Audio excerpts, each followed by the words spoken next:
విజయవాడ మేమంతా సిద్ధం బస్సు యాత్రలో సీఎం జగన్ పై దాడి. సీఎం జగన్ పై రాయితో దాడి జరిగినట్లు తెలుస్తోంది.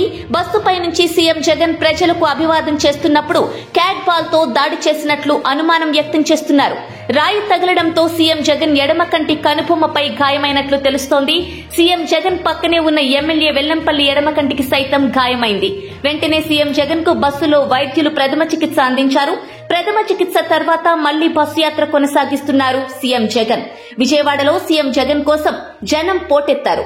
విజయవాడ సిటీలో 3.5 గంటలుగా అప్రతిహతంగా భారీ రోడ్ షో కొనసాగుతోంది. సీఎం జగన్ కు వస్తున్న ప్రజాభిమానాన్ని ఓర్వలేకే టీడీపీ వర్గాలే దాడికి తెగబడ్డాయంటున్నారు విజయవాడ వైఎస్ఆర్సీపీ నేతలు.